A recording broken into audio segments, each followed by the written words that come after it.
Jambo la kwanza,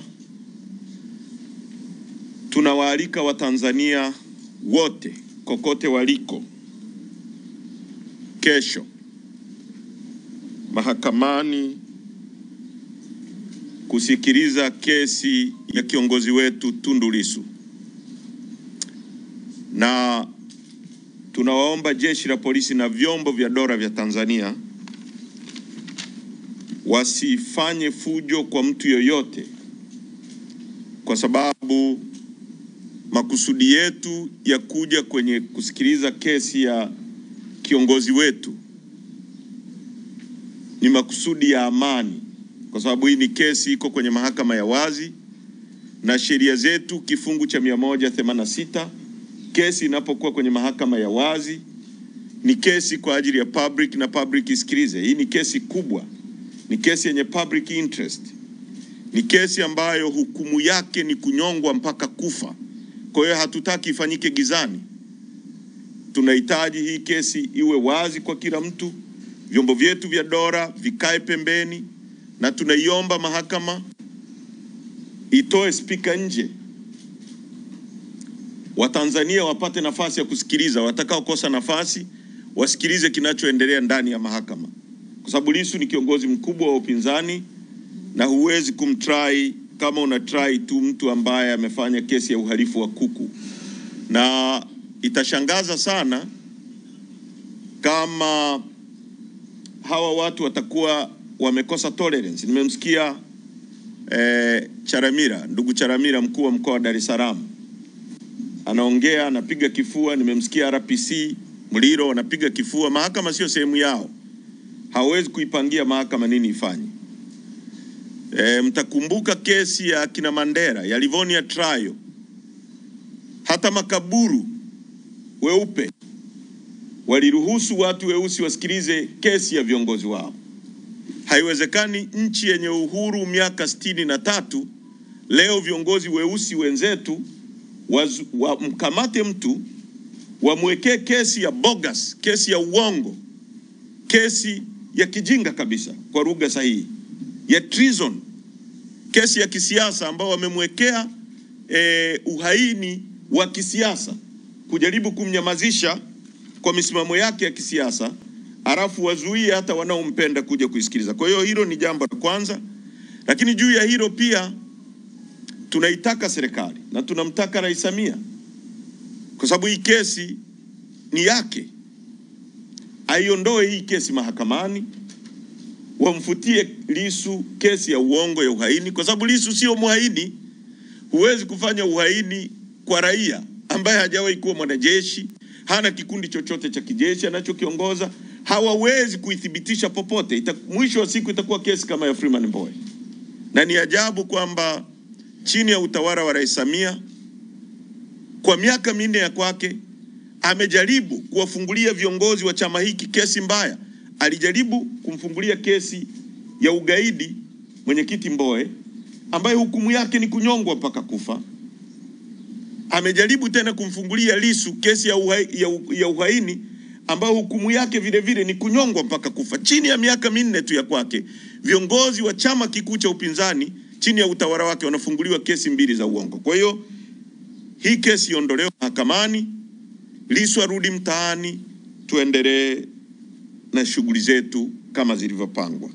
Kwa hiyo hilo linahusiana na kesi, na tunasisitiza wanachama wetu na Watanzania wengine wote waje mahakamani. Jambo la pili ni operation yetu ya no reforms no election.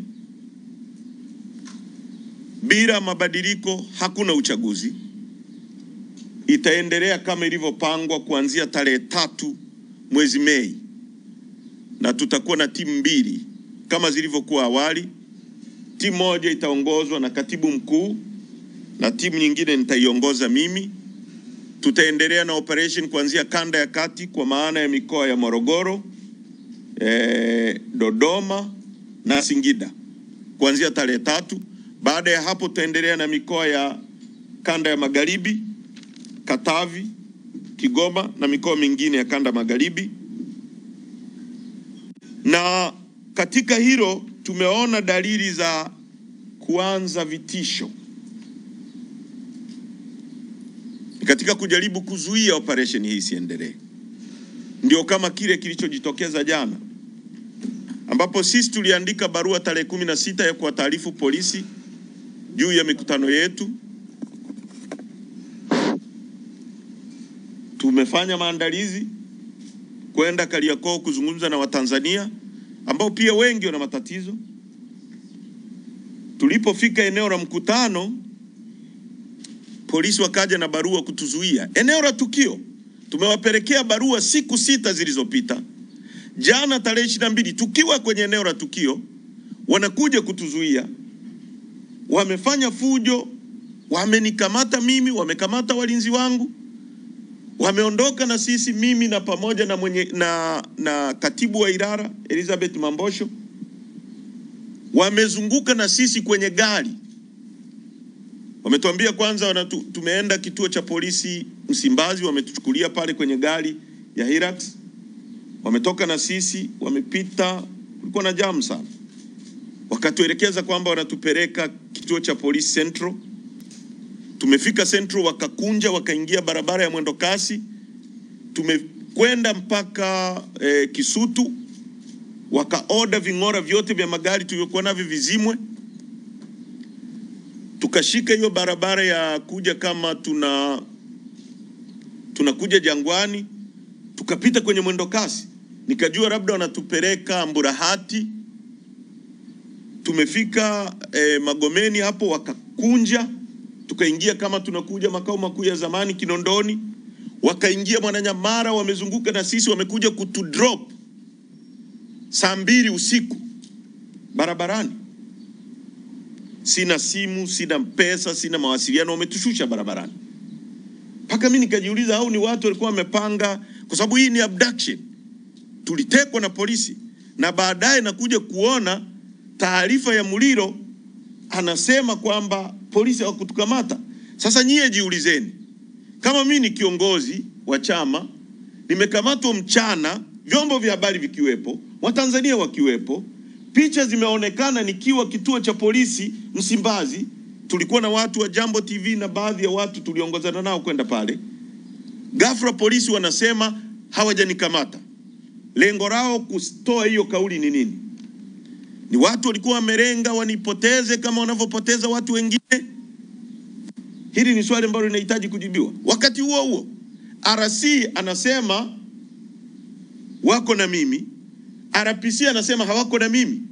Hii ni serikali ambayo haiko coordinated, haiwezi kuwaongoza Watanzania. Serikali ya aina hii tuko kwenye autopilot, we are captured as a country, tuko kwenye matatizo, na Watanzania lazima muelewe hili. Waandishi wa habari wa Tanzania muelewe, tuko kwenye matatizo makubwa. Tunaongozwa na watu ambao wako very uncoordinated. Mambo ya nchi yanajiendea, huyu anatoa tamko, huyu anatoa, kila mtu ni kambale. Inawezekana hata hizi orders za kumkamata Heche haieleweki aliyezitoa. Huyu anasema hivi, inawezekana ni kila mtu anaongoza section yake. Kwa sababu kama RC anasema wako na mimi, RPC anasema hawajanikamata, ni message gani anayoipeleka kwa Tanzania? Kwa hiyo hili la kukamatwa mimi ni sehemu ya vitisho vya kutuzuia kufanya kazi yetu, lakini lazima tufanye kazi zetu. Jambo la mwisho, tunaunga mkono tamko la viongozi wa dini walilolitoa wakati wa Pasaka. Tunaunga mkono tamko la shura ya maimamu walilolitoa wakati wa Idi, wote wakiunga mkono msimamo kama wa kwetu wa kusema mabadiliko yanahitajika kwenye nchi hii ili uchaguzi ufanyike ambao ni huru, haki, wa wazi, ili kuwapa Watanzania viongozi wanaowastahili kwa mujibu wa katiba yetu ibara ya 8. Serikali itatokana na wananchi. Lengo kuu la serikali sehemu B itakuwa ni ustawi wa watu, na serikali itawajibika kwa watu. Ukiondoa uchaguzi ambao haujatokana na wananchi, hiyo serikali itakuwa sio ya watu, hiyo serikali haitawajibika kwa watu, na hiyo serikali haitakuwa na malengo ya kustawisha watu, kwa sababu itakuwa ni serikali ya kikundi cha watu. Na ndicho tunachoamini kwamba sasa hivi kuna state capture. Dola lililoshikiliwa na kikundi cha watu linafanya maelekezo ya watu. Kama dola ni ya wananchi, lazima waruhusu wananchi kwa kura zao waiweke ili iweze kuwajibika kwao na iweze kuleta ustawi. Sasa katika hili tunaendelea kusisitiza. Mimi nilikuwa na katibu mkuu wetu, tulikuwa miongoni mwa watu 5 tulioenda kuonana na Rais Samia tarehe 20 mwezi wa 5 mwaka 2022. Alituahidi Ikulu Chamwino Dodoma kwamba serikali yake haitafanya mambo yaliyopita ya serikali zilizopita: kuteka watu, abduction, watu wanapotea, viongozi wetu wamepotea. Deus Soka amepotea, ametekwa. Bwana Kipanya, kiongozi wetu kutoka Sumbawanga, kiongozi wetu wa hapo Bwana Mrai. Hawa ni watu wamepotea, wametekwa. Hii ni ahadi ya rais, na aliposema kwenye 4R yake mojawapo ni resilience, reform, rebuild. Anaposema rebuild, ina maana anatambua kuna ujenzi uliokuwa umefanyika, sasa umebomoka, anataka kurebuild, kujenga upya. Hakuna kitu alichojenga. Resilience, kuvumilia. Unapompa Lissu kesi ya uhaini, mkosoaji wako namba 1, chama kikuu cha upinzani, chama kinachoungwa mkono kuliko vyama vingine vyote nchi hii, chama chenye mtandao pengine kuliko CCM, kwa sababu ukitoa mtandao wa kiserikali wa CCM haina competition yoyote na sisi kwa wananchi, kwa sababu sisi tunaungwa mkono na wananchi ambao ni organic. Ndio maana ukienda kwenye mikutano ya CCM utakuta wana CCM wanahutubiana. Actually wanapaswa kufanya vikao vya ndani, kwa sababu wanasomba watu kutoka Tarime, wanawaleta Bunda, wanahutubia. Wakienda Tarime tena wanasomba hao wa Bunda waliohutubia jana, wanapeleka Tarime.